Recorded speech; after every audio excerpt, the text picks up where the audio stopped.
Dan atas nama si Sisa, izinkan saya mengucapkan jazakumullah khair atas kehadiran Ummahat di Zoom. Seperti biasa, mari kita bersihkan hati, meluruskan niat, mempersiapkan alat tulis untuk mencatat ilmu yang insya Allah sebentar lagi akan kita dapatkan. Mohon aktifkan chat di Zoom untuk mendapatkan update berita dan silahkan mengirimkan pertanyaan melalui nomor WA yang tercantum di chat Zoom mulai sekarang. Tafadol Maskuro Ustadz untuk memulai kajiannya. Jazakillah khairan. Assalamualaikum warahmatullahi wabarakatuh. Alhamdulillah alladzi bi ni'matihi tatimmu shalihat. Segala puji bagi Allah Jalla Jalaluh yang karena nikmatnya kebaikan-kebaikan menjadi sempurna. Yang karena rahmatnya niat-niat baik hamba dapat terlaksana. Segala kebaikan yang kita dapatkan, segala kesuksesan yang kita raih, pada hakikatnya adalah karunia dan pemberian Allah Jalla Jalaluh kepada kita.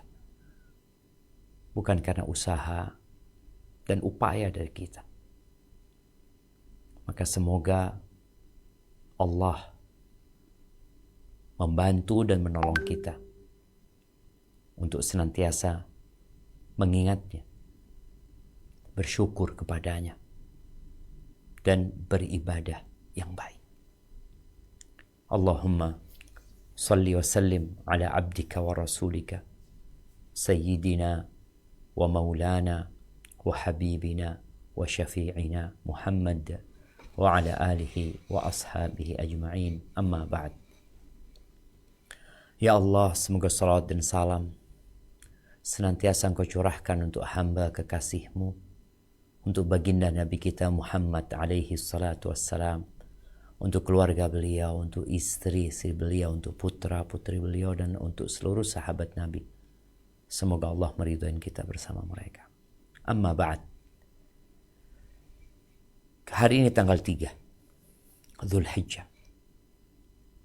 Kita berada di hari ketiga dari 10 hari yang Nabi alaihissalatu wassalam mengatakan a'zamu ayyamid dunya. Hari-hari dunia yang paling agung ya 10 awal Dzulhijjah. Salat kita di 10 awal Dzulhijjah. Kajian kita di 10 awal Dzulhijjah.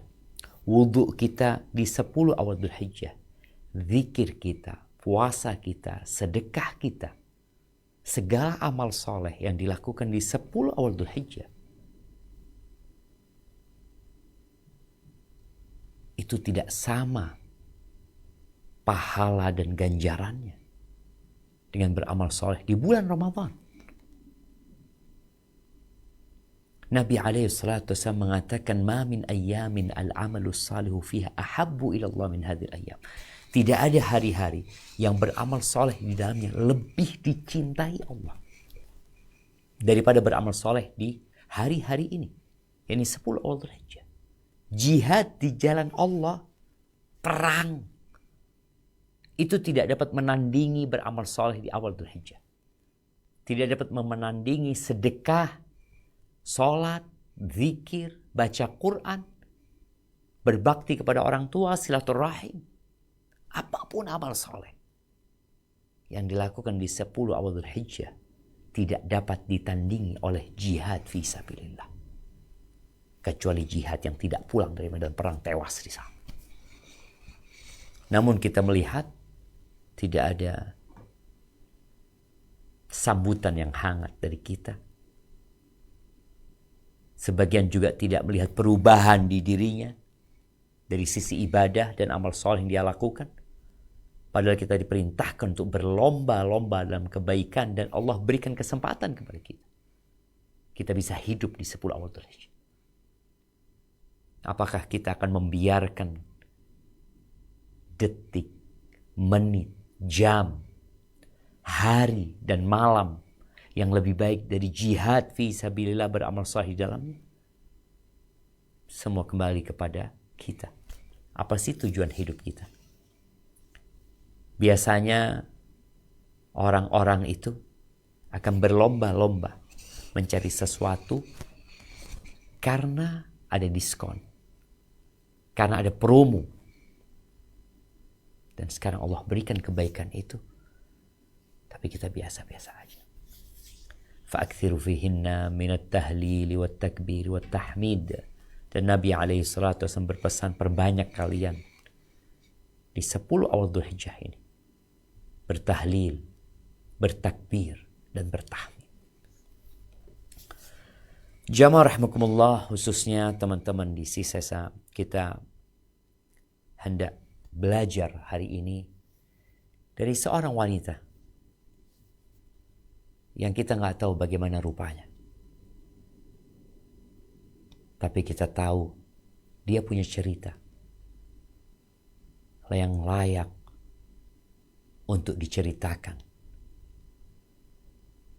kepada anak-anak kita, cucu-cucu kita, sampai hari dibangkitkannya manusia. Cerita tentang Hajar alaihissalam. Sebelum kita cerita tentang Hajar, kita perlu mengingat sosok wanita yang kebetulan memang kajian kita untuk para perempuan. Rasul sallallahu alaihi wasallam mengatakan an-nisa'u syaqa'iqur rijal. Perempuan-perempuan adalah belahan-belahan lelaki. Lelaki tanpa adanya perempuan, dia akan pincang. Seperti seorang yang belahan dirinya tidak dapat digunakan. Oleh karena itu Allah ciptakan Hawa untuk mendampingi Adam alaihi salam. Dan perempuan adalah perhiasan terindah di muka bumi ini. Ad-dunya mata'. Kata Nabi alaihi salatu wasallam, dunia ini kesenangan. Wa khairu mata'id dunya al-mar'atu salihah. Dan sebaik-baiknya kesenangan dunia adalah istri yang solehah. Dan bagaimana Nabi Ibrahim didampingi oleh Sarah, kemudian didampingi oleh Hajar dalam perjuangannya mengemban amanah menyampaikan agama Allah Jalla Jalaluhu. Pernah datang seorang wanita kepada Nabi SAW yang bernama Ummu Ammar atau Ummu Umarah Al-Ansariyah radhiyallahu anha. Lalu dia berkata kepada Nabi SAW, "Ma ara kulla syai'in illa lirrijal, wa ma ara an-nisa'a yudhkarna bi syai'." Ummu Umarah membaca Al-Quran dan dia menyebutkan, aku tidak melihat segala sesuatu kecuali buat laki-laki. Dalam panggilan-panggilan Allah, dalam janji-janji Allah, sejatinya yang dipanggil adalah orang-orang yang beriman, orang-orang yang bertakwa. Masuk di dalamnya laki-laki dan wanita sebenarnya. Tapi Ummu Umarah kok merasa nggak ada penyebutan wanita secara khusus. Kemudian turun firman Allah di surat Al-Ahzab ayat 35. Kita akan baca ayat ini. Naam, tafadhal.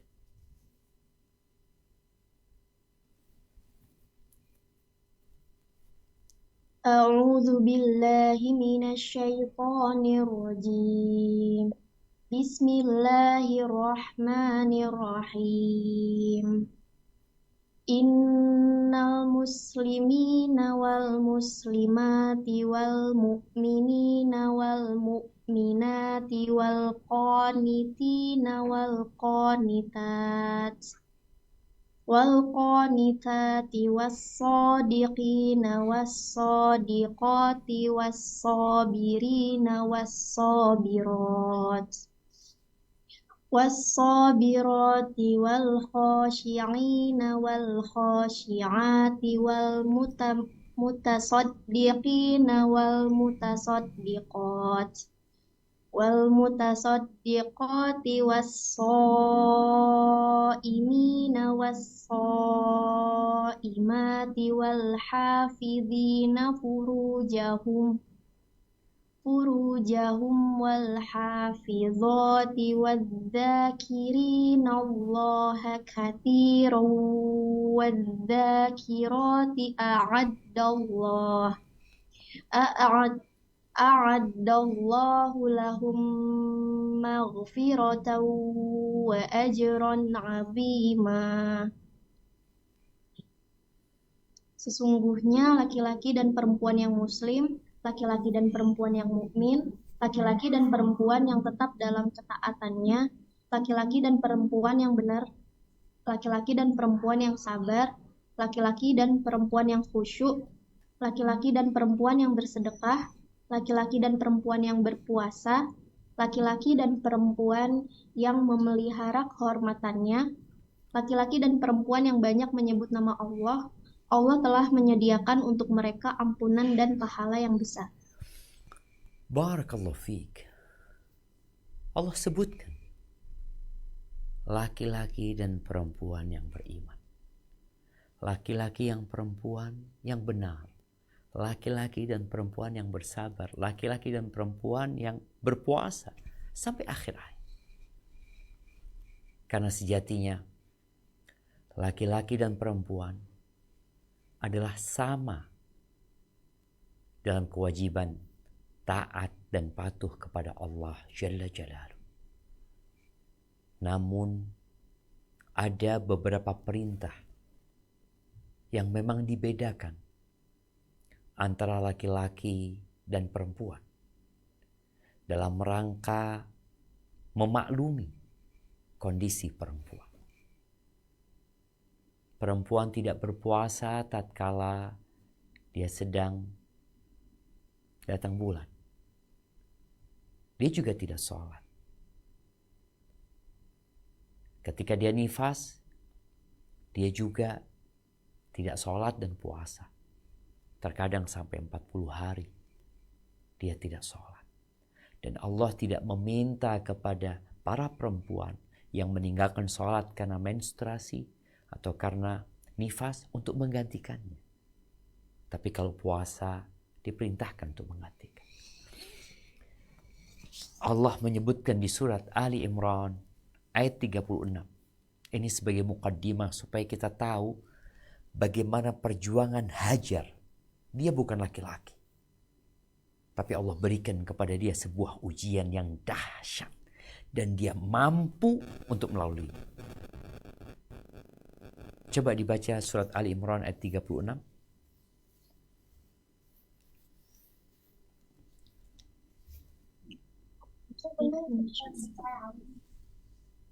Falamma wada'atha qalat rabbi inni wada'tuha unsa wallahu a'lamu bima wada'at wa laysa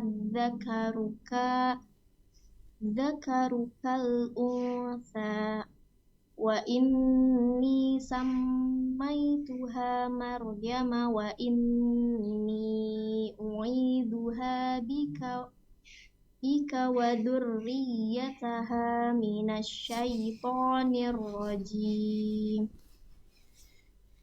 Artinya, maka tatkala istri Imran melahirkan anaknya, dia pun berkata, "Ya Tuhanku, sesungguhnya aku melahirkannya seorang anak perempuan, dan Allah lebih mengetahui apa yang dilahirkannya itu.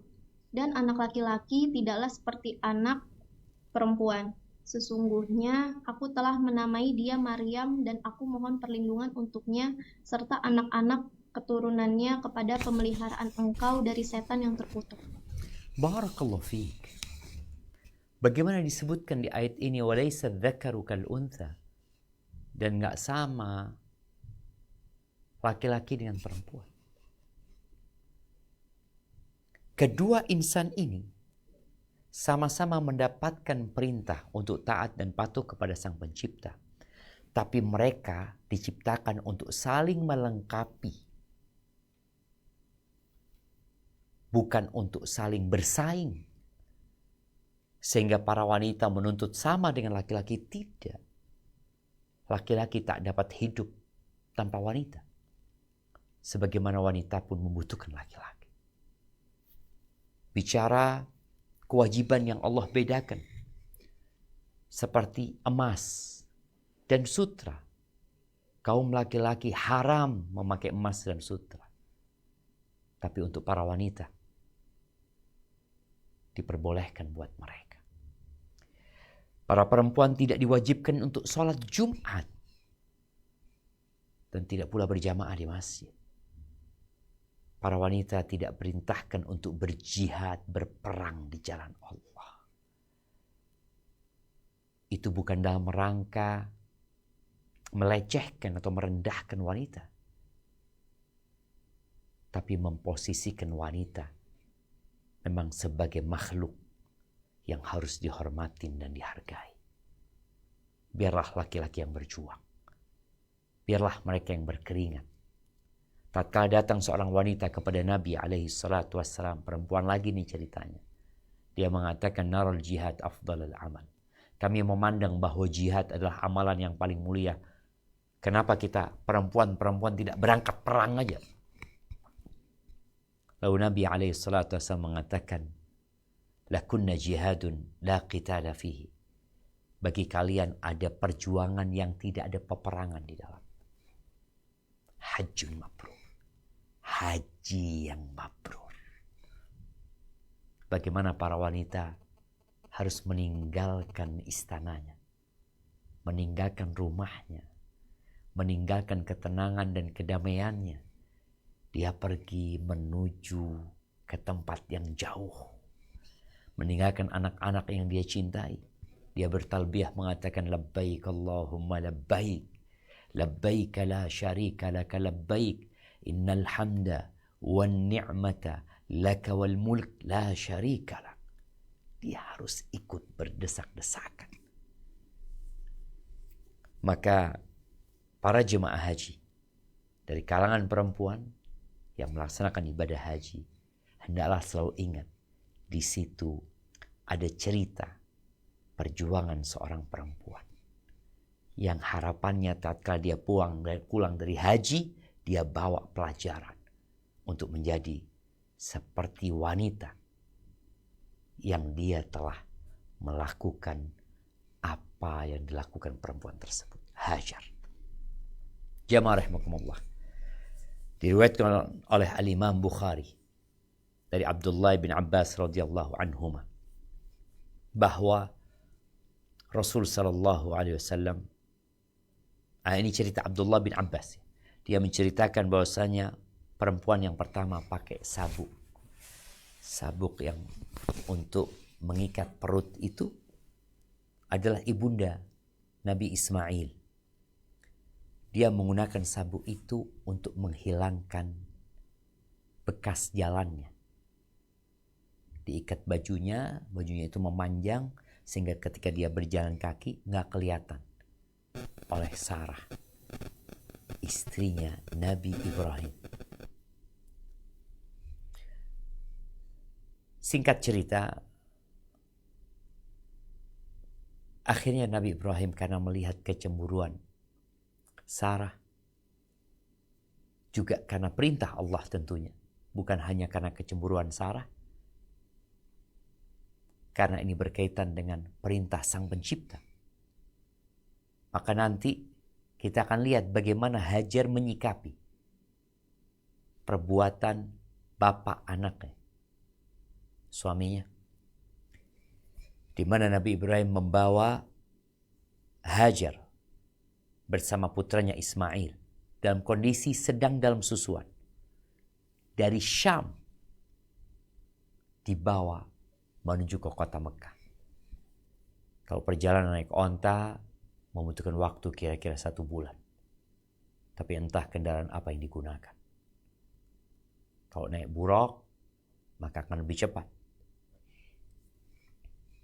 Ketika sampai di Mekah, diletakkanlah istrinya ini, Hajar ini bersama Ismail, di bawah pohon. Di situ ada pohon dauh. Dauh ini kalau jamaah melihat ibu kota Qatar itu Doha. Dan kalau kita lihat lambangnya itu pohon. Iya, Dauha itu pohon. Dan Nabi Ismail meletakkan Hajar bersama putranya di pohon Dauha. Tempatnya di atas tempat Zamzam. Dan pada saat itu disebutkan laisa bi Makkah yauma idzin ahad wa laisa bihama. Di Mekah tidak ada seorang pun dan tidak ada air. Karena biasanya masyarakat itu akan membangun sebuah peradaban tatkala di tempat itu ada air. Mekah nggak ada yang tinggal di sana. Dan tidak ada manusia yang sedang singgah di sana juga. Kemudian diletakkan di bawah pohon Dauha. Kemudian diberi satu wadah kurma dan satu wadah air. Kemudian Nabi Ibrahim pergi pulang. Fatabi'athu ummu Ismail. Ibunda Nabi Ismail mengikutinya. Bertanya, ya Ibrahim, aina tadhhab?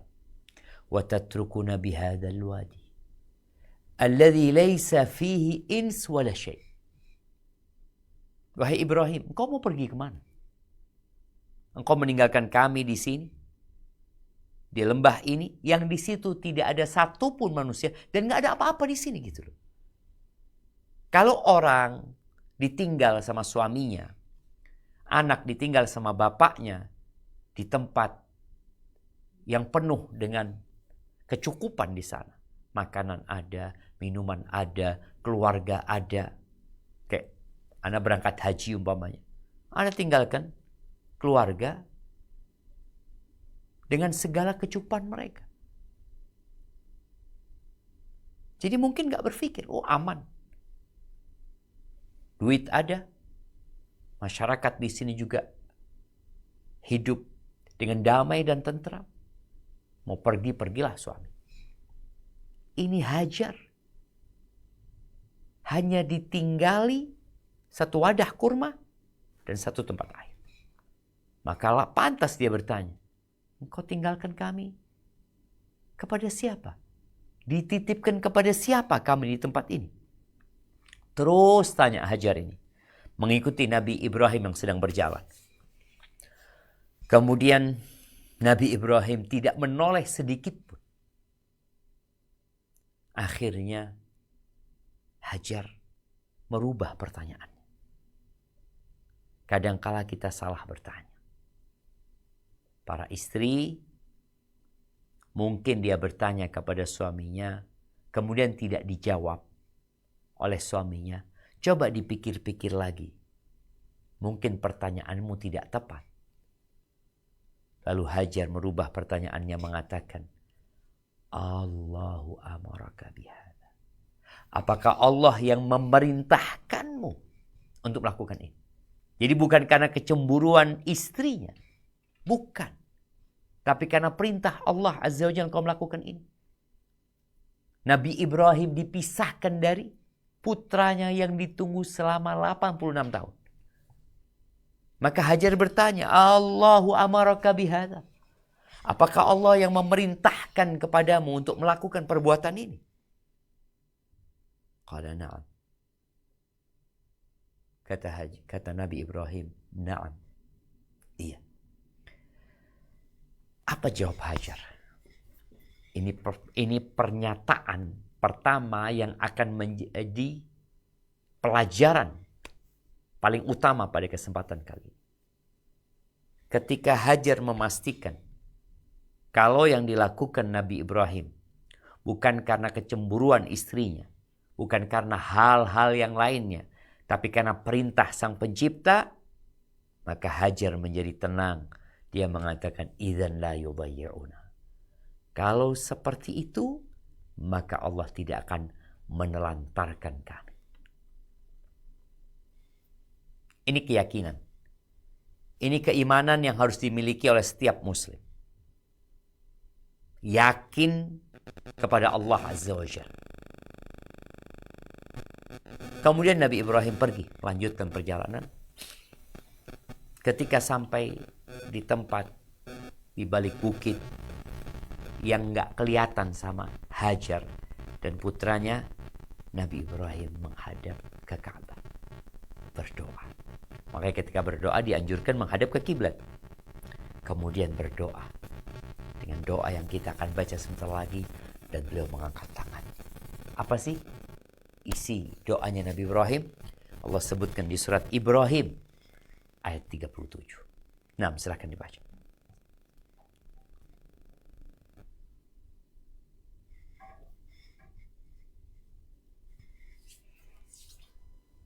Rabbana inni askantu min dzurriyyati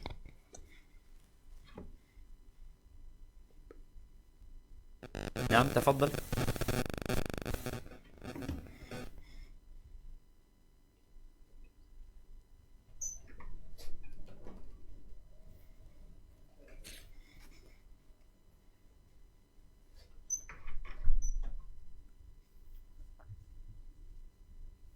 A'udzu billahi minasyaitonir rajim. Rabbana innaka ta'lamu ma Ayat nukhfi. 37 ya. Oh ya, afwan. Surat Ibrahim. A'udzu billahi minasyaitonir rajim. Rabbana inni askantu min dzurriyyati biwadin ghairi dzi zar'in 'inda baitikal muharram. Rabbana liyuqimus sholata faj'al af'idatan minan nasi tahwi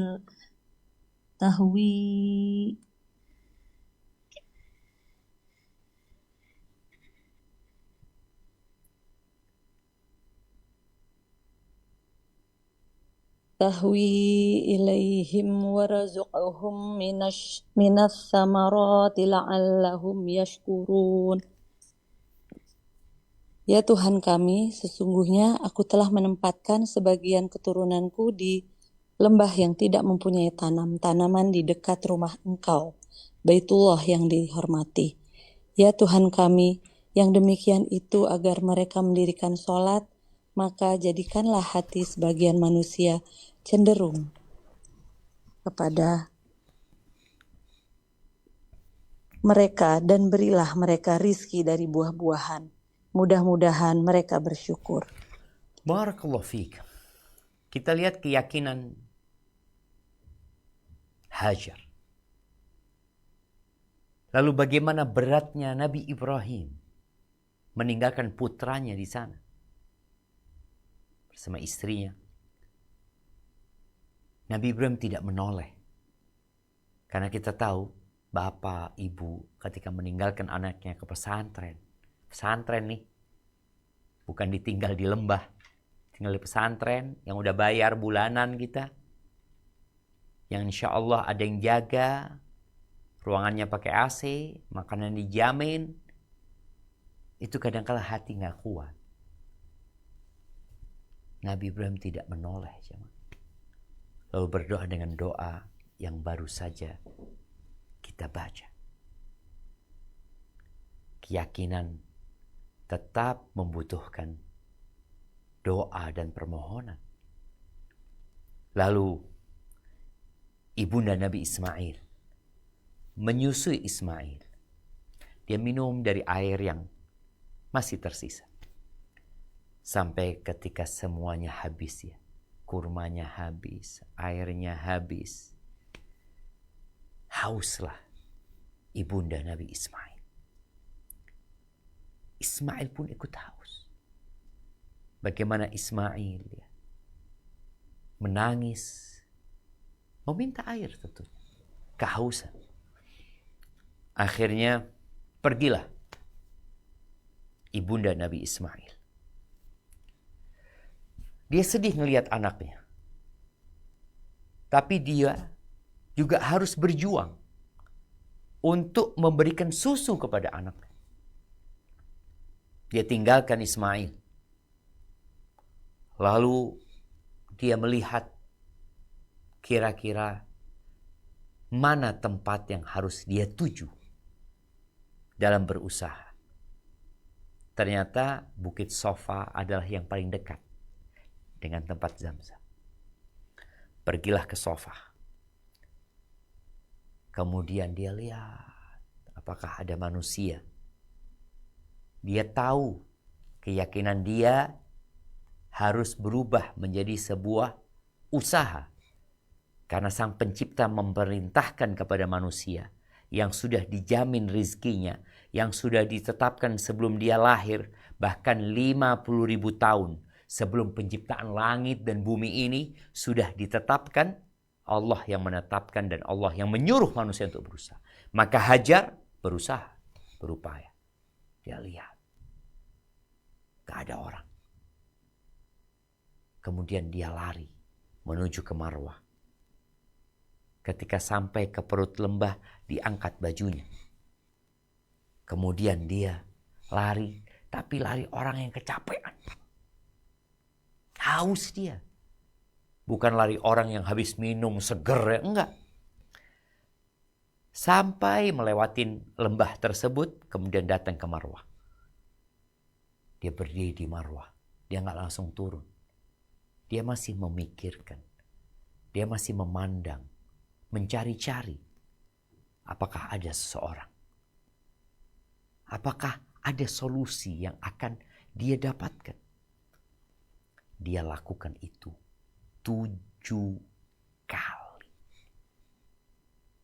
Bukan sekali, bukan 2 kali, bukan 3 kali, bukan 4 kali, bukan 5 kali, bukan 6 kali, tapi 7 kali.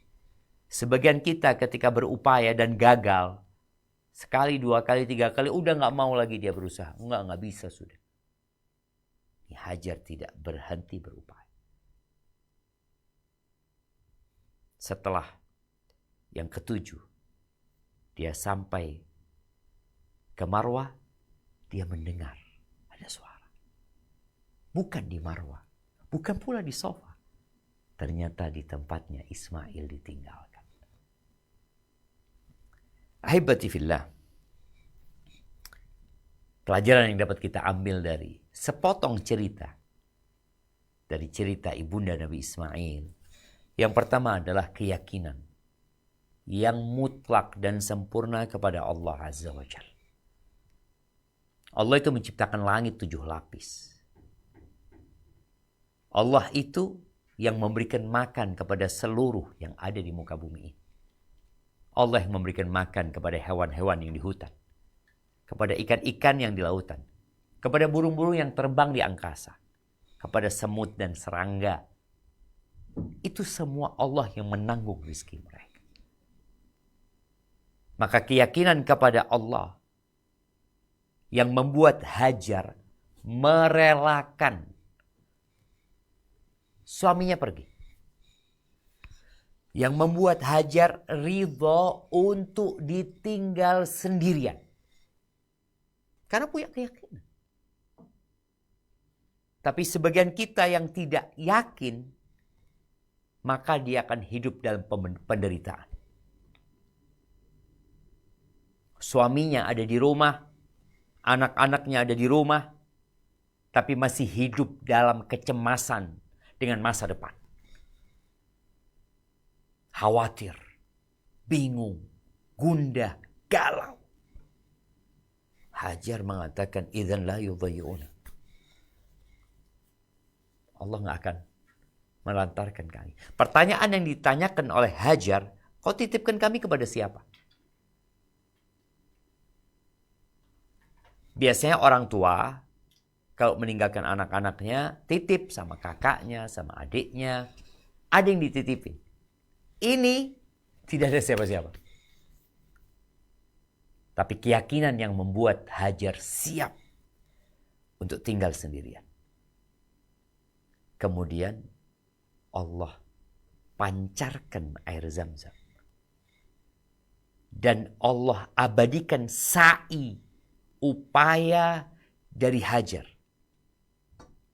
Bayangin ya, kalau Hajar kemudian nangis, sedih, cemas, bingung, gak mungkin kita bisa minum air Zamzam.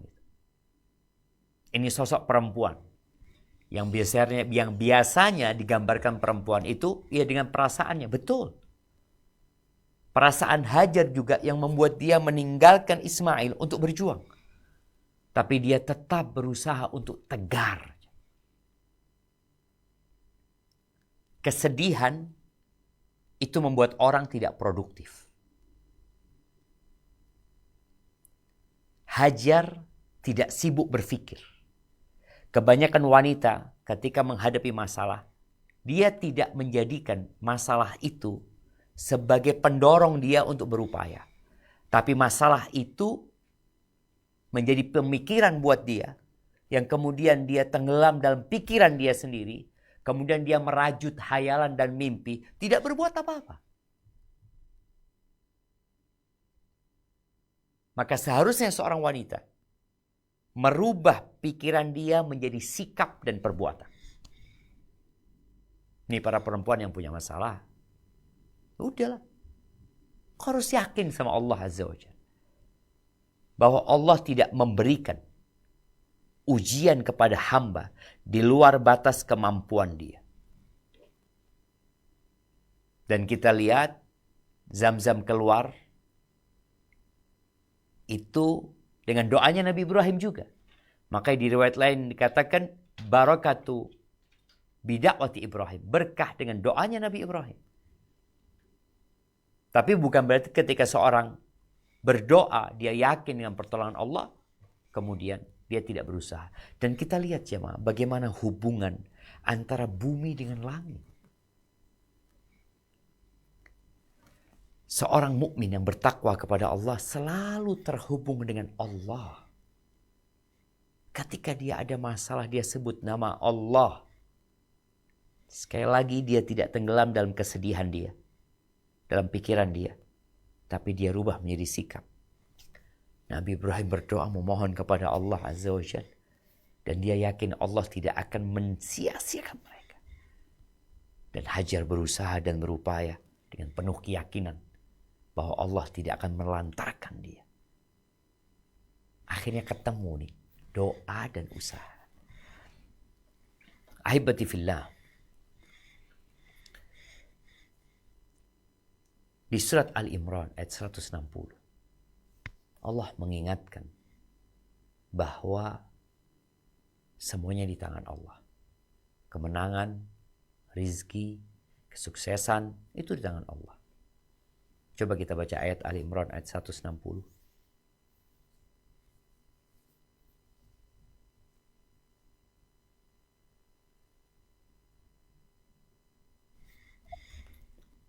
A'udzu billahi minasyaitonir rajim.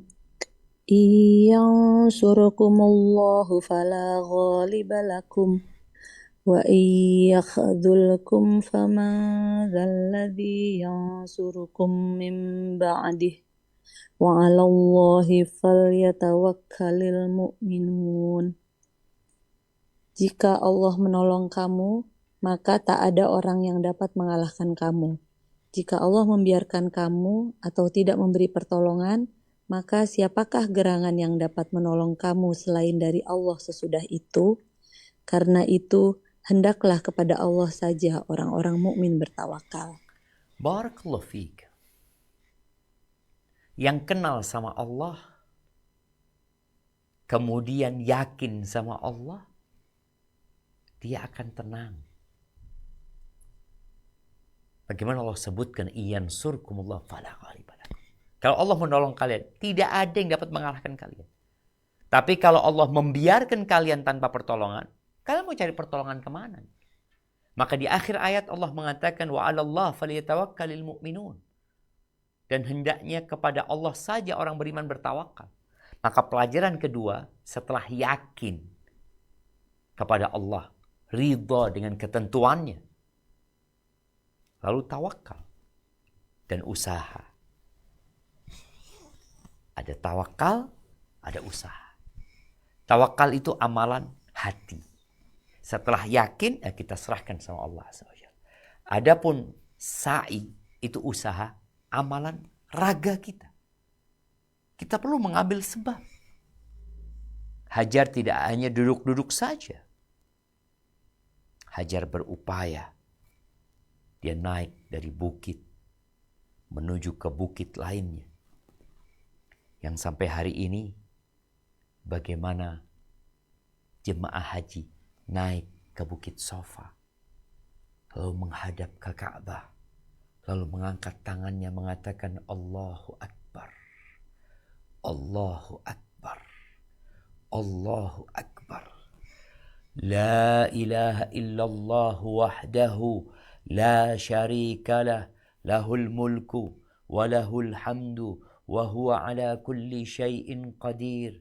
La ilaha illallah wahdah sadaqa wa'dah wa nasara 'abdah wa hazamal ahzaba wahdah. Kemudian dia berdoa. Lalu dia membaca lagi la ilaha illallah, kemudian berdoa lagi, kemudian baca lagi la ilaha illallah, baru menuju ke Marwah. Ada usaha, ada doa. Tawakal serahkan kepada Allah Subhanahu wa taala. Yang dilakukan Hajar pada waktu itu tidak mudah. Sekarang jemaah haji yang melakukan sa'i dalam ruangan yang sudah dingin dengan AC. Sa'i dengan membawa bekal, sehingga tatkala lapar dia bisa makan. Sa'i sepanjang jalan ada penuh air Zam-Zam. Tapi perlu diingat bagaimana Hajar dulu sa'i. Apa yang dikejar sama dia? Dia mengejar janji Allah yang dia yakini Allah tidak akan menelantarkan. Karena Ibrahim melakukan itu berlandaskan perintah Sang Pencipta. Jadi kalau lari itu jemaah atau sa'i kira-kira 700 meter. Kalau 7 kali 7 kali 7. Ahibati fillah, Hajar seorang perempuan. Jadi perempuan gak boleh menyerah dalam kondisi apapun. Hatimu meyakini, lalu menyerahkan kepada Sang Pencipta. Keyakinan itu dirubah menjadi sikap yang nyata. Ada usaha. Ketika Maryam binti Imran, ketika Maryam hendak melahirkan, dia sempat bingung. Lalu Allah perintahkan kepada Maryam. Allah janjikan kepada Maryam agar dia tidak bersedih, agar dia gembira. Lalu Allah perintahkan dia berusaha. Apa usahanya? Allah perintahkan di surat Maryam ayat 25. Coba kita baca.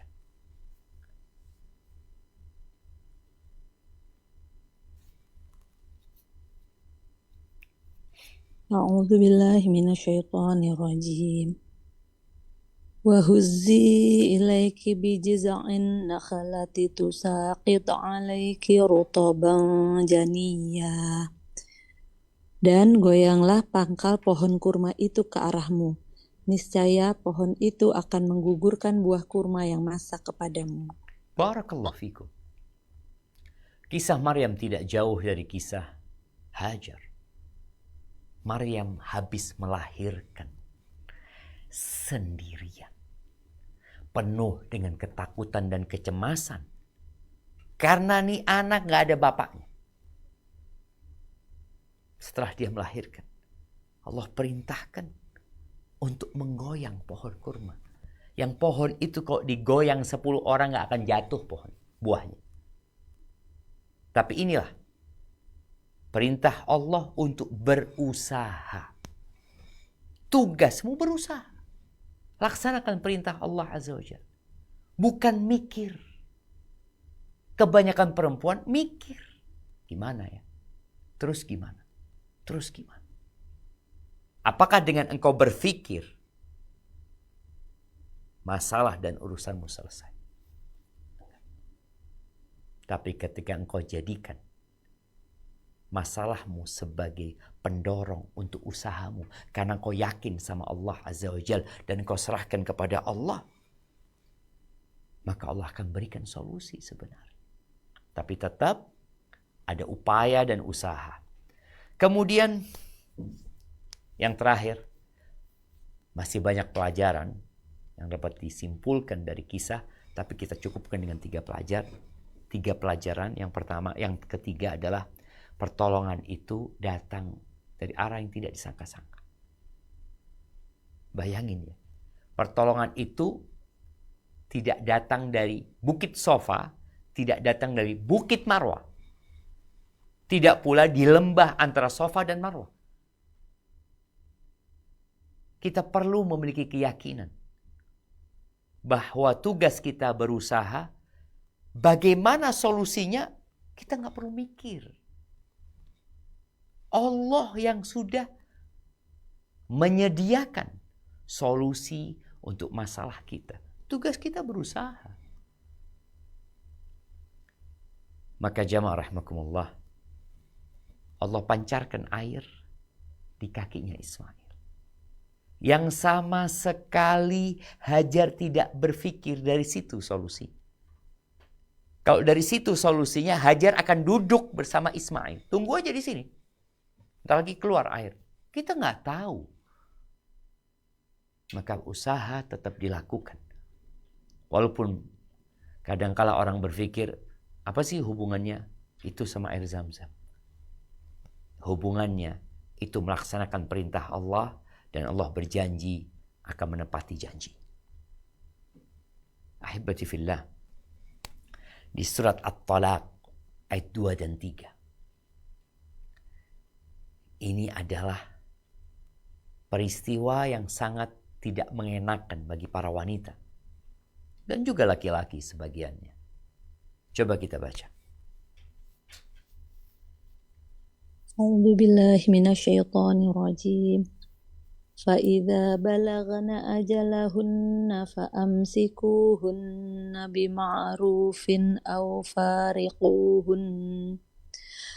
فَارِقُوهُنَّ بِمَعْرُوفٍ وَأَشْهِدُوا ذَوَيْ عَدْلٍ مِّنكُمْ وَأَقِيمُوا الشَّهَادَةَ لِلَّهِ ذَلِكُمْ يُوعَظُ بِهِ مَنْ كَانَ يُؤْمِنُ بِاللَّهِ وَالْيَوْمِ الْآخِرِ وَمَنْ يَتَّقِ اللَّهَ يَجْعَلْ لَهُ مَخْرَجًا وَيَرْزُقْهُ مِنْ حَيْثُ لَا يَحْتَسِبُ وَمَنْ يَتَوَكَّلْ عَلَى اللَّهِ فَهُوَ حَسْبُهُ إِنَّ اللَّهَ بالغ أمره قد جعل الله لكل شيء قدرا.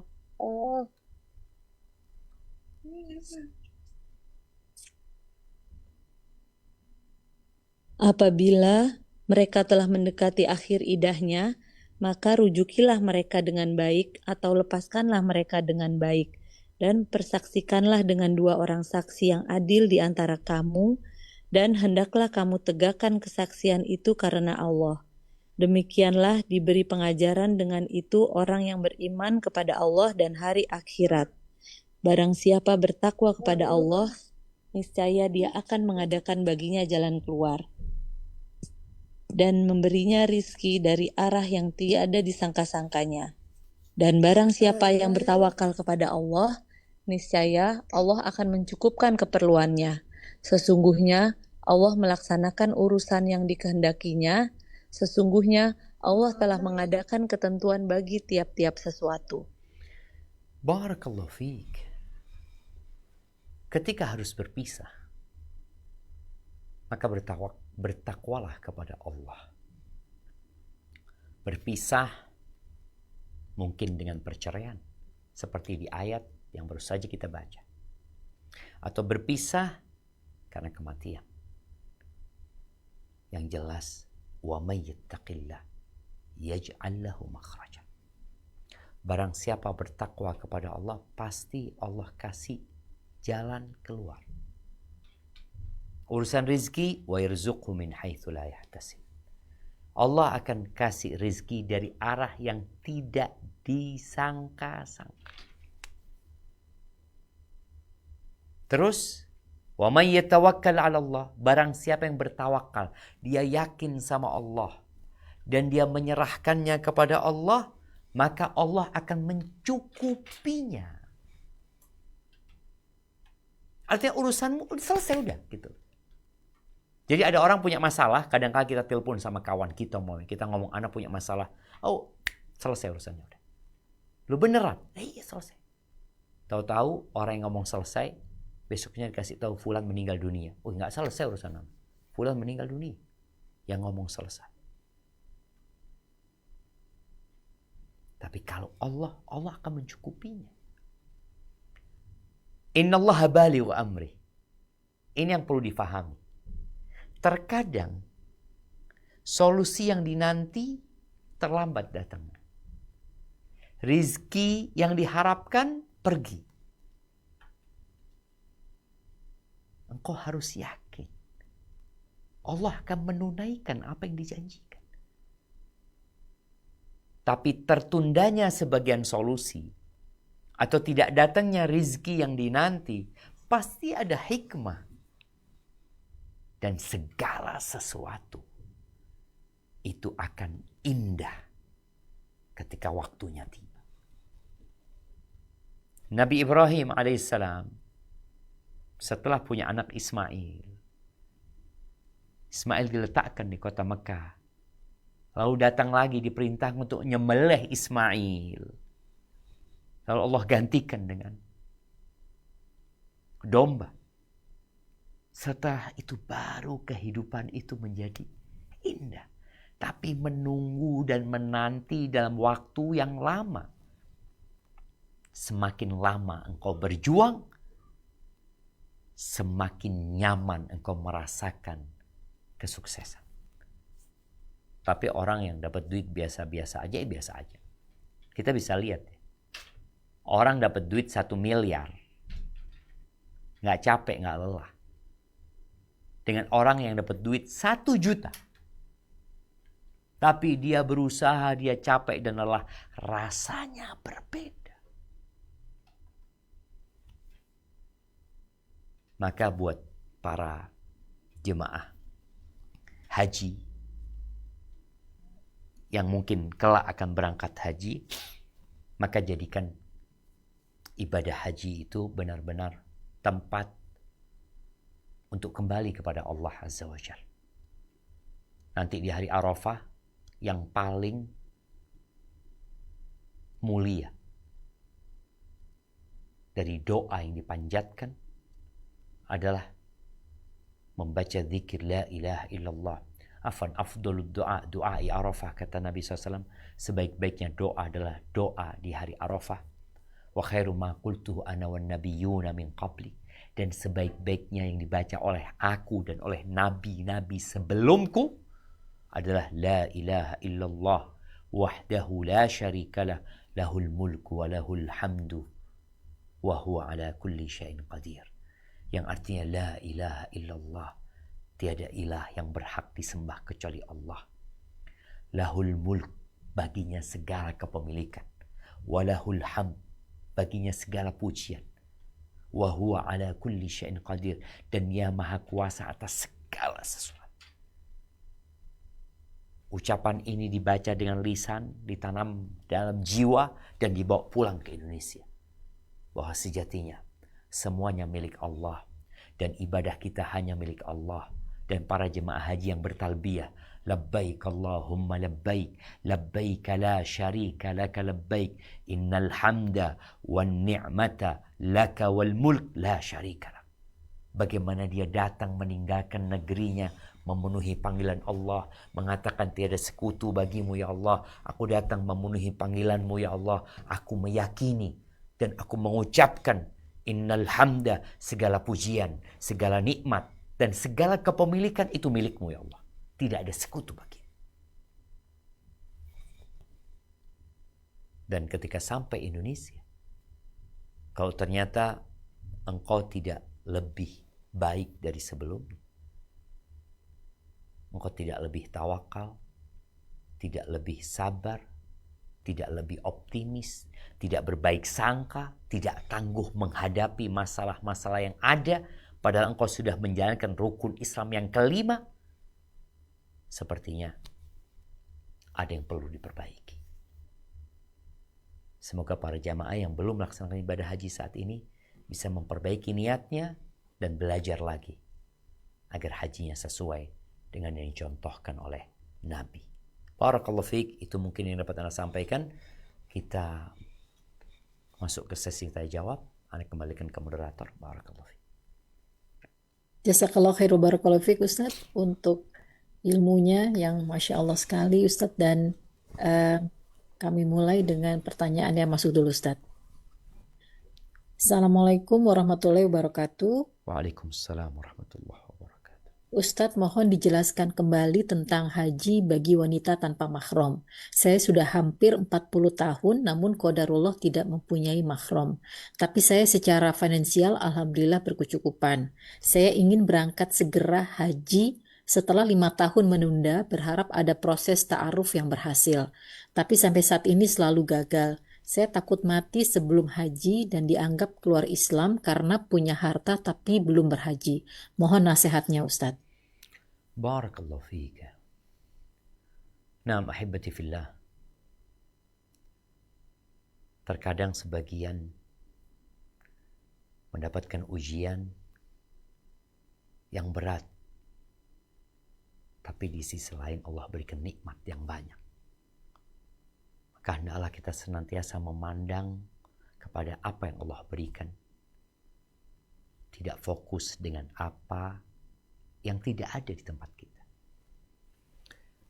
Kalau pertanyaannya tentang haji bagi yang tidak ada mahramnya, apa sebenarnya hukumnya?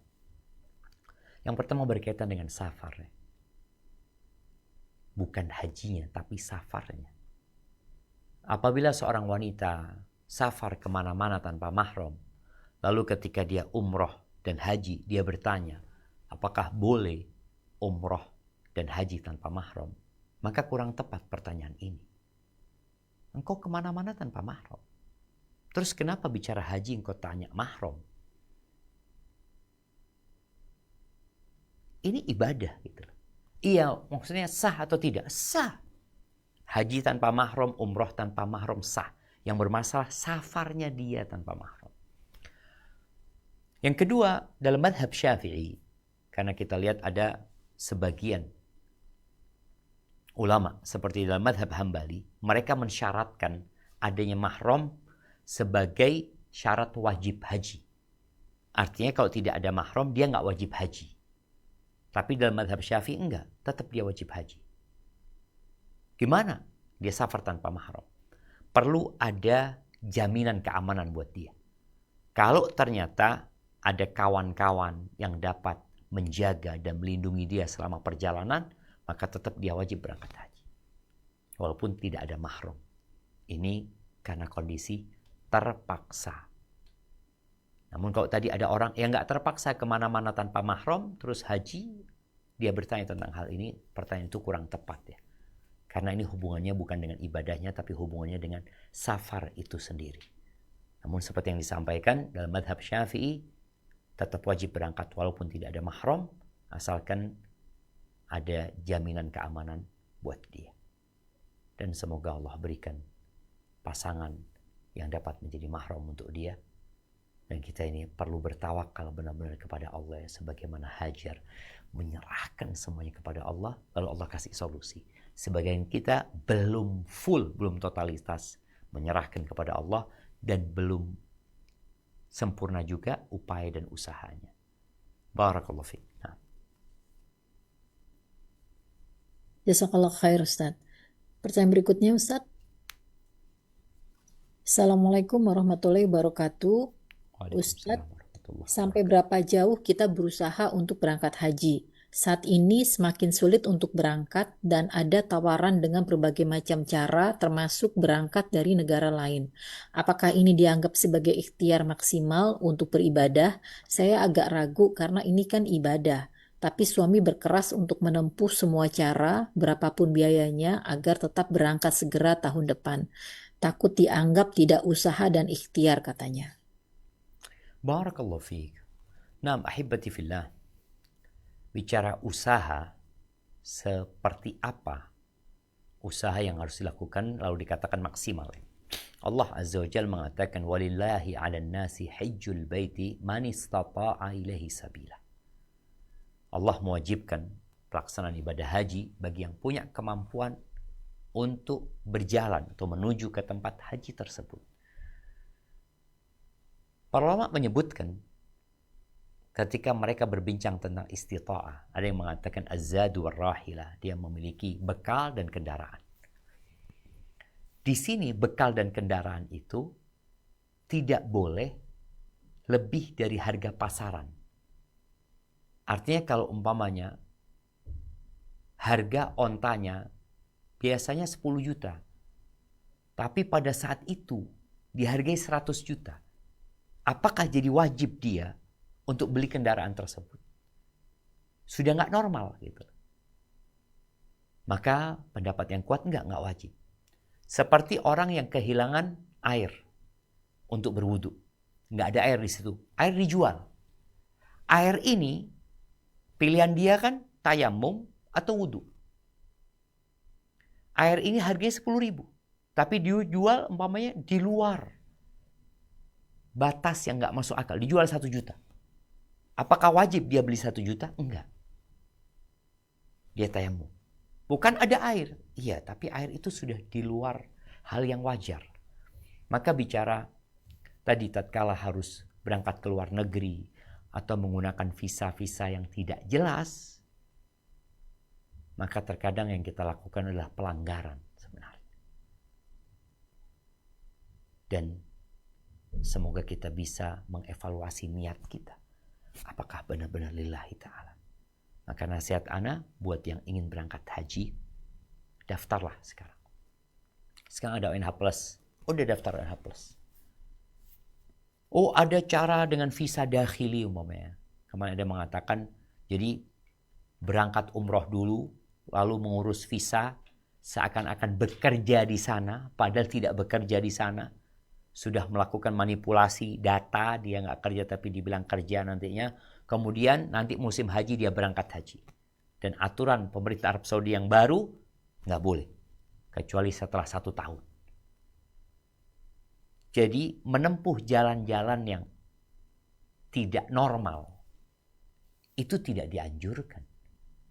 Dan tidak dikatakan itu usaha yang maksimal. Ketika sudah ada ketentuan, ada jalan yang ditetapkan, bisa kita jalanin, dijalani bismillah. Umpamanya lewat jalur ONH Plus, bismillah.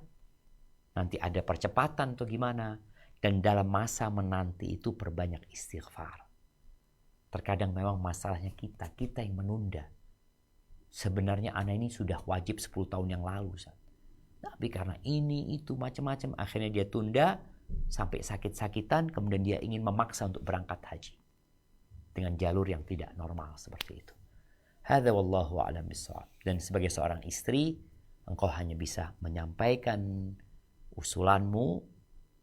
Dia tidak perlu berdebat panjang dengan suamimu yang membuat keributan dalam rumah tangga. Hadza wallahu a'lam bishawab. Barakallahu fiik Ustaz. Berikutnya kita akan persilahkan jamaah untuk bertanya langsung pada Ustadz. Afwan, 1 pertanyaan dan semoga bisa sesuai dengan tema. Tafadholi Ukhti As-Okta.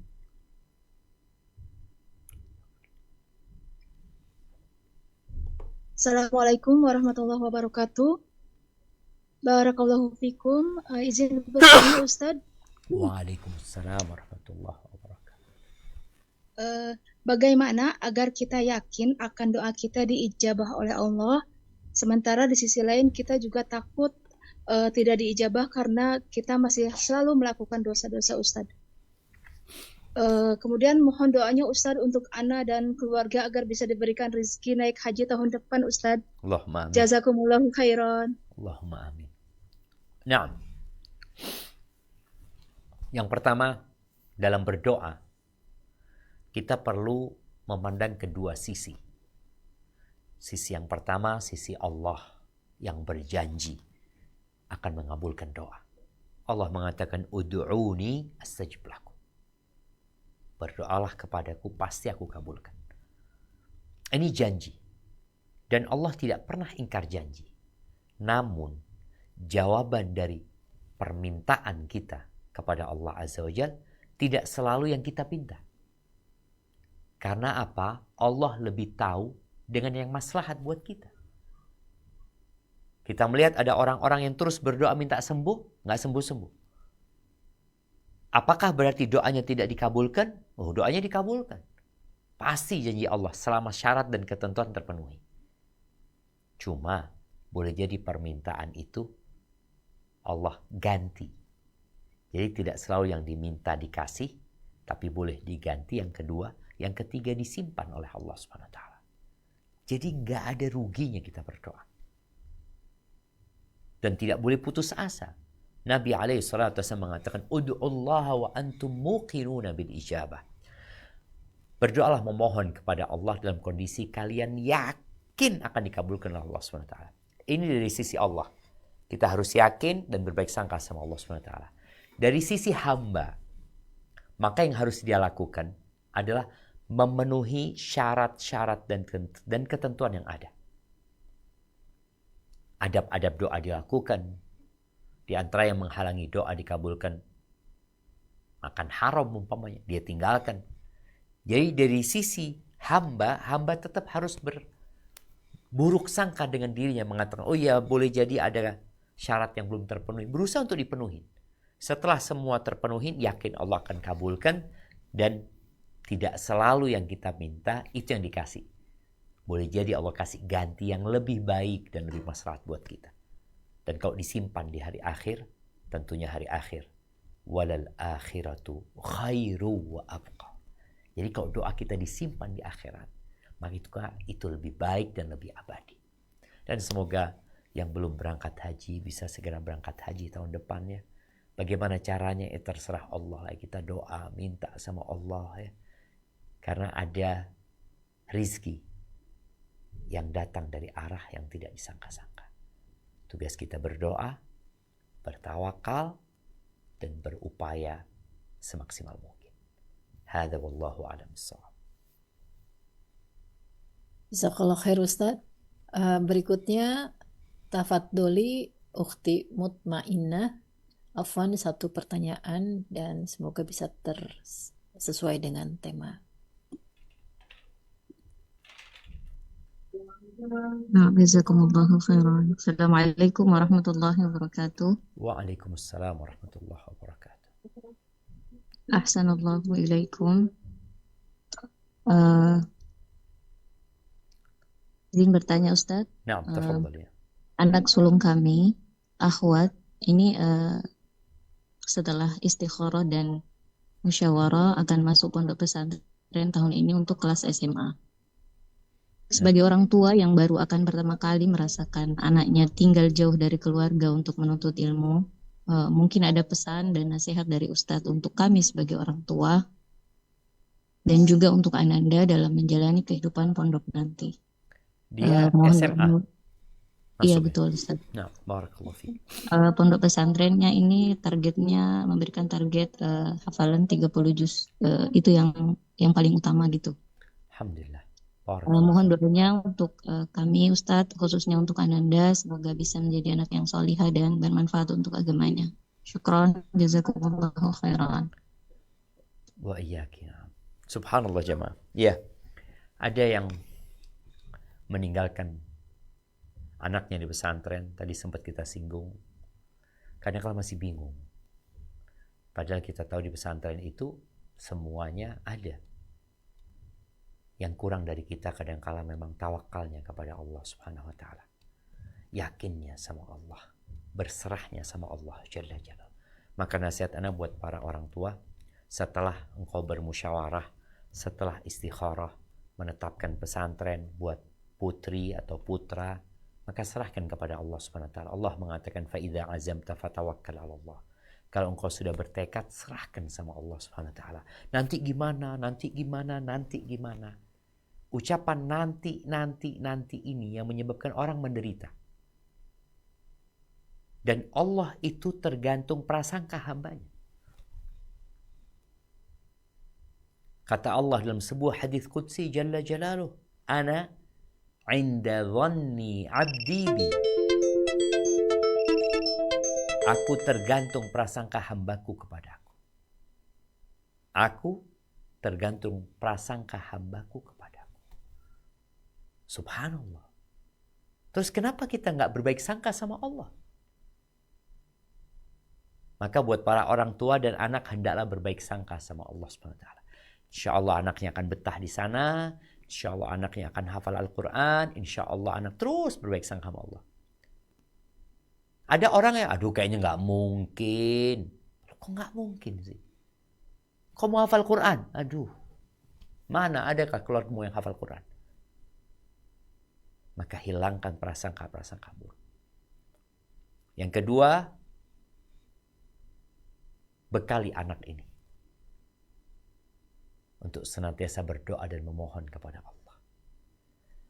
Yang ketiga, biasakan anak itu sejak sekarang di rumah untuk mulai mandiri. Dan terus terang ya, anak masih melihat kurang ya pesantren-pesantren, ma'had-ma'had untuk akhwat yang peduli dengan kebutuhan para akhwat itu sendiri. Kebutuhan secara pendidikan dan keterampilan dia nantinya. Kadangkala pesantren itu yang menyamakan laki-laki dengan perempuan gitu. Dari sisi mata pelajarannya, keterampilannya. Padahal tadi udah kita baca firman Allah, "Walaysa dzakaru kal untha." Nggak sama. Laki-laki sama perempuan nggak sama. Dia punya kekhususan. Maka tolong dibiasakan anak-anaknya untuk mandiri saat di rumah sekarang ini. Makan nggak macam-macam, satu makan, karena biasanya di pesantren dulu ya. Ya sudah, makannya satu lauk itu. Yang nggak suka sama lauk itu nggak makan. Kadang-kala makan nasi sama sayur aja. Kadang-kala sayur juga nggak mau, ikan nggak mau, sayur nggak mau, ya cuma nasi. Maka tolong dibekali agar anak itu bisa mandiri selama di pesantren dan terus didoakan. Semoga anak-anak yang berada di pesantren ini menjadi anak-anak yang berjuang kelak melanjutkan dakwah Rasul sallallahu alaihi wasallam. Hadza wallahu a'lam bissawab. Jazakallah khair Ustaz. Pertanyaan berikutnya saya bacakan dahulu yang masuk dan mungkin terkait dengan jawaban Ustaz terhadap pertanyaan yang tadi Ustaz. Assalamualaikum, semoga Allah berkahi Ustadz dan panitia Sisesa. Ustadz, terima kasih untuk kajian hari ini membuat saya terharu. Ustadz, Hajar bisa mendidik Nabi Ismail jadi anak soleh. Ini pasti dengan pertolongan Allah mendidik anak di tengah keterbatasan fasilitas dan lingkungan saat itu.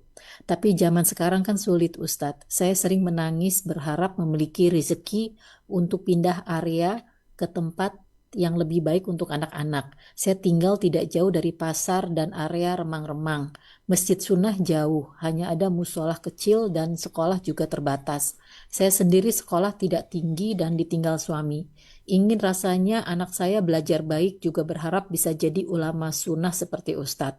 Apa yang harus saya lakukan Ustadz agar Allah bantu saya mendidik anak-anak saya? Masya Allah, barakallahu fi.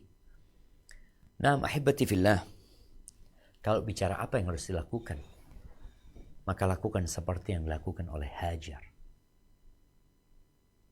Hajar tidak menyerah. Hajar tidak mengatakan sulit. Hajar tidak mengatakan berat. Karena terkadang langkah kita terhambat gara-gara pikiran kita. Nggak mungkin, susah, sulit. Hajar tatkala tahu bahwa yang terjadi saat itu ketentuan Allah, di mana Nabi Ibrahim alaihissalam mengatakan na'am, Allah yang memerintahkan dia, udah Hajar tenang sudah. Idzan la yudayyi'una. Kalau gitu Allah tidak akan melantarkan kami. Nggak ada siapa-siapa di situ. Ketika anti sekarang umpamanya melihat lingkungannya kurang mendukung dan anti tidak bisa hijrah, maka ada dua kemungkinan. Yang pertama, anti rubah lingkungan itu. Mana mungkin? Jangan katakan mana mungkin. Allah Maha Kuasa atas segala sesuatu. Mekah yang kering kerontang, Mekah yang tidak ada penduduk sama sekali, menjadi ramai dan menjadi pusat tempat tinggal manusia. Jadi Yang pertama, engkau merubah lingkungan tersebut. Yang kedua, hijrah. Oh, tapi tidak memiliki rezeki, berusaha. Doanya jangan pernah putus. Istighfarnya teruskan. Hajar berusaha nggak sekali. Tapi dia punya keyakinan yang mendalam dalam hati. Dia berangkat ke Sofa, lalu ke Marwah, lalu ke Sofa, lalu ke Marwah, ke Sofa, ke Marwah, sampai 7 kali. Dan hatinya penuh keyakinan. Dan boleh jadi solusinya bukan di situ. Mungkin di tempat lain. Jadi kadang-kadang kita mikir, apa mungkin ya bikin sekolahan di sini? Apa mungkin? Nggak tahu sudah. Engkau berusaha, berdoa, menyerahkan semuanya kepada Allah Subhanahu wa Ta'ala. Didik anakmu dengan segala kemampuanmu. Oh, nggak ada suami, ini, itu. Suami tidak selalu ada dalam kehidupan ini. Yang ada selalu adalah Allah. Yang Allah selalu bersama orang-orang yang bersabar. Maka jangan putus asa. Teruslah berupaya, berdoa dan menyerahkan kepada Allah. Allah kalau mau memberikan sesuatu, tinggal mengatakan kun. Jadi maka jadilah. Tapi Allah akan jadikan sebab-sebabnya. Seperti yang kita lihat di kisah Hajar. Ada sebabnya. Ada usaha yang harus dilakukan. Hadza wallahu a'lam bissawab. Barakallahu fikum Ustaz. Berikutnya tafadholi kita akan kembali untuk mempersilahkan Ummahat bertanya langsung. Ukti Umu, Afwan 1 pertanyaan dan sebisa mungkin sesuai dengan tema.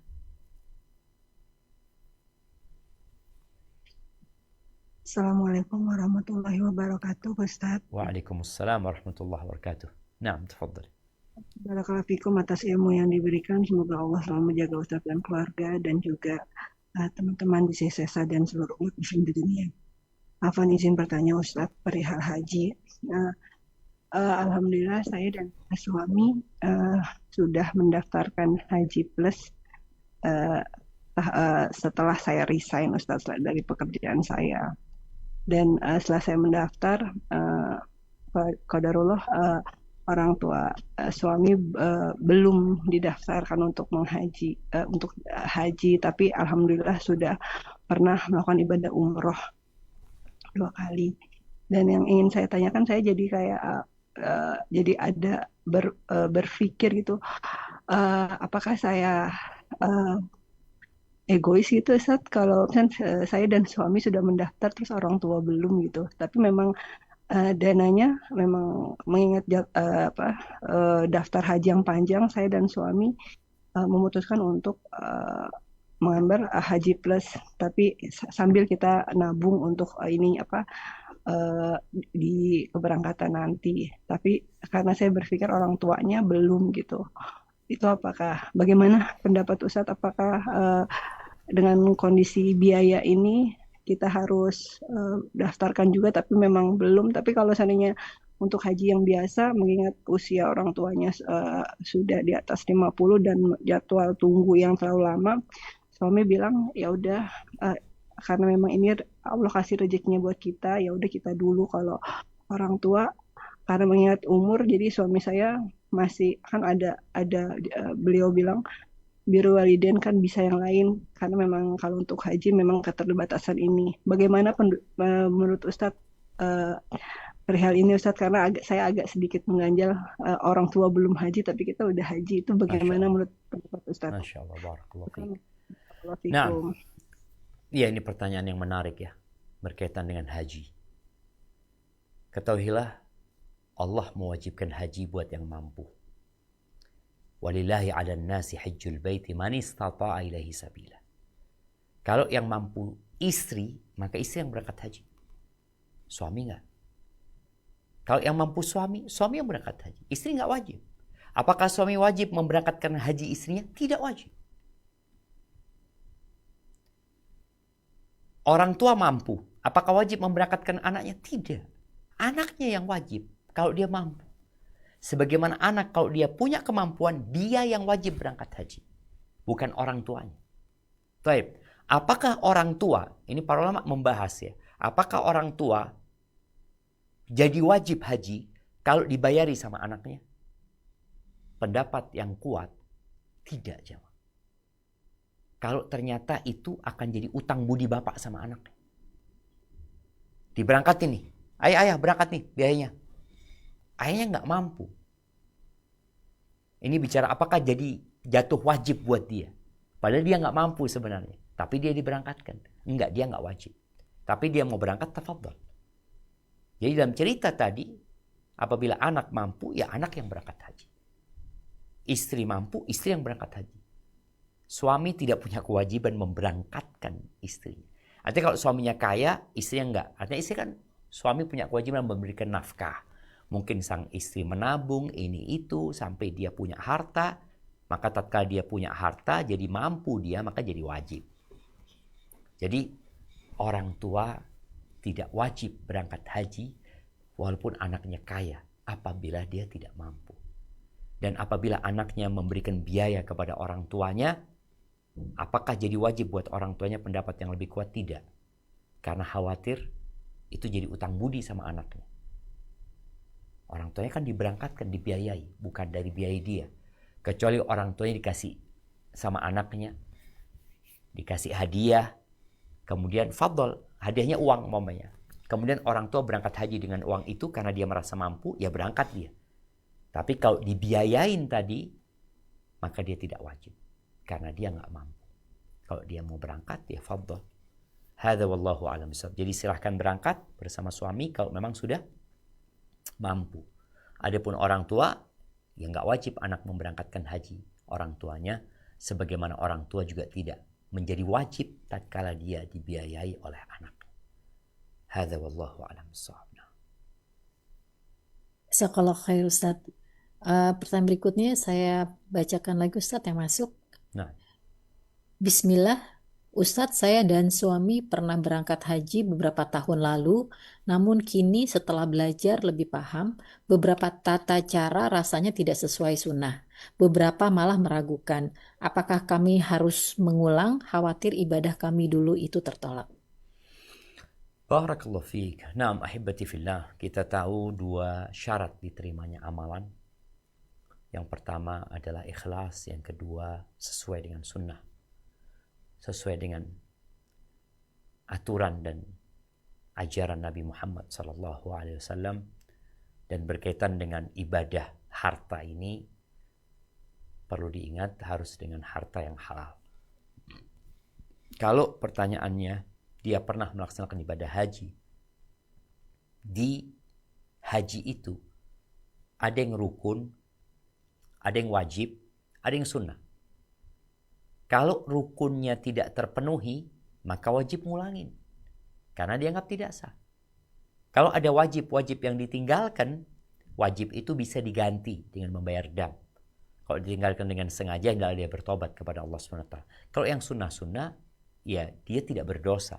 Tapi dia rugi dengan meninggalkan yang sunnah-sunnah tersebut. Maka itu yang perlu dipastikan. Kalau ternyata rukunnya alhamdulillah sempurna, mungkin ada kurang-kurang di wajibnya, tinggal disempurnakan dengan membayar dam umpamanya. Tapi kalau dia mau berangkat haji lagi, berangkatlah haji. Karena Nabi SAW menyuruh kita mengikuti haji dengan umroh dengan haji. Dan sebagian sahabat itu ada yang puluhan kali melaksanakan ibadah haji. Yang pertama wajib, yang kedua sunnah. Dan yang sunnah ini nanti bakal menyempurnakan yang wajib. Karena pada hari kiamat, tatkala dihisab, yang dihisab adalah yang wajib-wajib dulu. Salat yang pertama dihisab. Kalau ternyata ada kekurangan dalam salatnya, akan ditanyakan pada proses persidangan itu, hal lahu min nafilah. Apakah orang ini punya salat-salat sunnah? Oh punya. Akhirnya yang wajib ini disempurnakan dengan yang sunnah. Seperti itu. Barakallahu fikum. Mungkin kita ke pertanyaan terakhir ya. Soalnya Ana harus siap-siap untuk berangkat ini. Jazakillah khair.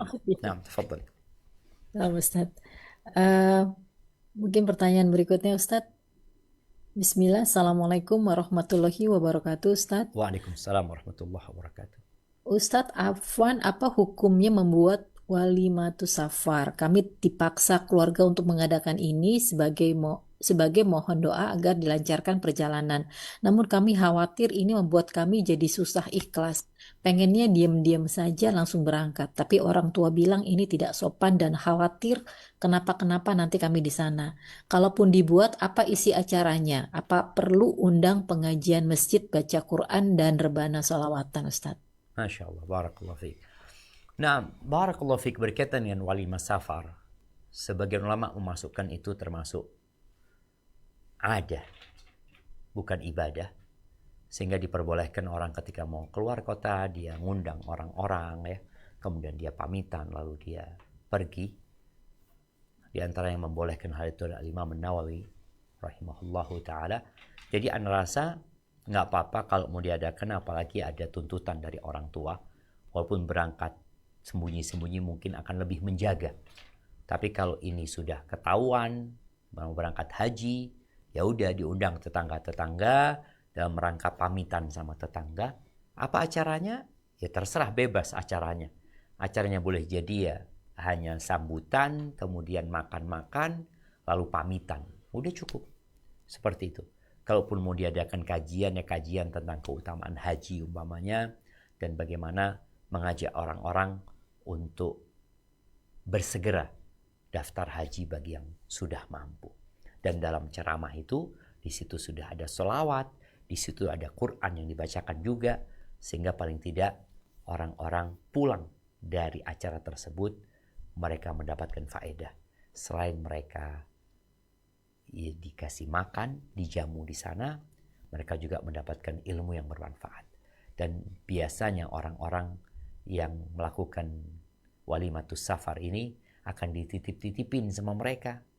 Titip ini kadang-kala dikasih duit real atau apa ya, dengan harapan tatkala kita pulang jangan lupa untuk bawa oleh-oleh buat mereka. Hadza wallahu a'lam bissawab. Itu yang dapat kita kaji pada kesempatan kali ini. Jamaah rahimakumullah. Ingat, kita perlu belajar dari seorang wanita yang ditinggal sendirian di kota Mekah. Dan ternyata sampai hari ini cerita perjuangan dia tetap diabadikan. Dan para wanita nggak boleh berkecil hati dan tidak boleh berputus asa dalam semua kondisi. Yakin bahwa ujian yang Allah berikan sudah disesuaikan dengan kemampuanmu. Tinggal maukah kita kembali kepada Allah, merubah pikiran kita menjadi sikap dan upaya, bukan tenggelam dalam kesedihan. Jazakumullah khair. Sampai berjumpa kembali. Semoga senantiasa dalam lindungan ilahi. Ana mohon undur diri. Subhanakallahumma bihamdika asyhadu an la ilaha illa anta astaghfiruka wa atubu ilaik. Ana kembalikan ke moderator. Wassalamualaikum warahmatullahi wabarakatuh. Waalaikumsalam warahmatullahi wabarakatuh. Alhamdulillah binikmatihi tatimus sholihat. Jazakallahu khair wa barakallahu fiik Ustadz untuk waktu dan ilmu yang telah diberikan pada kami. Fi amanillah, selamat menjalankan ibadah haji, insyaallah kami doakan lancar semua, dan juga mohon doakan kami Ustadz untuk bisa segera juga berangkat haji kembali, dan insyaallah kami juga mohon doakan akan bisa mengamalkan ilmu dari kajian hari ini dan istiqomah. Dan akhwat di Zoom, demikian kajian sisa kali ini. Afwan tidak semua pertanyaan bisa dibacakan. Jazakumullah khair atas partisipasinya. Jangan lupa bergabung dengan grup Sisesa. Sampai bertemu di kajian tematik dan rutin Sisesa berikutnya. Kita tutup dengan penutup majelis. Subhanakallahumma wa bihamdika asyhadu an la ilaha illa anta astaghfiruka wa atubu ilaik. Wassalamualaikum warahmatullahi wabarakatuh. Waalaikumsalam warahmatullahi wabarakatuh. Barakallahu fikunna. Waalaikumsalam Jazakumullah khair Ustadz atas ilmu dan waktunya. Jazakillah khair Mbak Mala udah jadi host. Makasih Mbak Mala, jazakillah khair. Jazakumullah khair Uhti semua. Jazakallah khairan Mbak Sena Siris. Iya Mbak, wa jazakillah khair. Barakallahu fiik. Semoga kita semua bisa berangkat haji juga semuanya. Amin ya rabbal alamin. Amin amin ya rabbal alamin. Mau banget ya Allah. Haji dan umroh terus Berangkat sama Ustadz Safik ya Ustadz. Amin, insyaallah amin ya Allah ya Rabbana. Terima kasih tante-tante semuanya. Iya, sama-sama. Anak soleh. Sama-sama.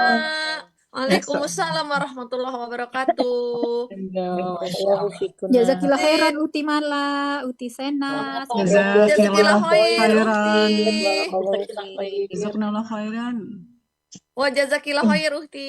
Barakallahu fik. Assalamualaikum. Izin Waalaikumsalam warahmatullahi Makasih. wabarakatuh. Waalaikumsalam warahmatullahi wabarakatuh. Mami kemana Mbak Senas nggak ngajar ini? Gimana? Baida. Siapa?